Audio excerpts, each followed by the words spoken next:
നമുക്ക് എല്ലാവർക്കും ആണല്ലോ നമ്മുടെ ലൈഫിൽ അപ്രീസിയേഷൻ കിട്ടുന്ന ഒരു കാര്യം. എൻ്റെ കാര്യത്തിൽ അത് ഹെയർ ആട്ടോ. കുറേ പേര് പറഞ്ഞിട്ടുണ്ട് എൻ്റെ ഹെയർ അടിപൊളിയാണ്, അല്ലെങ്കിൽ എന്താ മോളെ ഹെയറിൽ ചെയ്തേ എന്നൊക്കെ ചോദിക്കാറുണ്ട്. അപ്പോൾ ഞാൻ എൻ്റെ ലൈഫിൽ ഹെയറിൻ്റെ കഥ പറയാം. എൻ്റെ ഹെയറിന് വളരെയധികം ഒരു സ്ഥാനമുണ്ട് എൻ്റെ ലൈഫിൽ.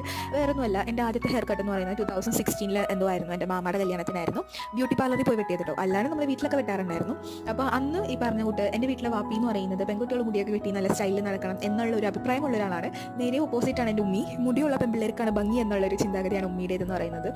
ഇത് രണ്ടിൻ്റെ ഇടക്കും കൂടി ഉള്ള ഒരാളാണ് ഞാൻ. എനിക്ക് നേരെ വാപ്പിയായിട്ടുള്ള അഭിപ്രായമാണ് മുടിയൊക്കെ വെട്ടി നല്ല സ്റ്റൈലായിട്ട് മുടിയിടാനാണ് എനിക്കിഷ്ടം. അപ്പോൾ ആ ഇഷ്ടം കൊണ്ട് ഞാൻ ആദ്യം എൻ്റെ മുടി നല്ല ലോങ് ആയിരുന്നു, അത്യാവശ്യം നല്ല ലോങ്ങും തിക്കൊക്കെ ഉണ്ടായിരുന്നു. പക്ഷേ ഡാമേജ്ഡ് ആയിരുന്നു ഹെയർ.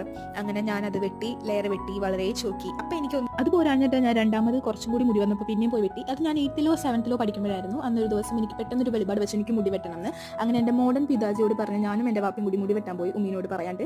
അങ്ങനെ ഞാൻ പോയി മുടിയൊക്കെ വെട്ടി നല്ല ഹെയർ വാഷൊക്കെ ചെയ്ത് നല്ല അടിപൊളിയാക്കി തന്നു.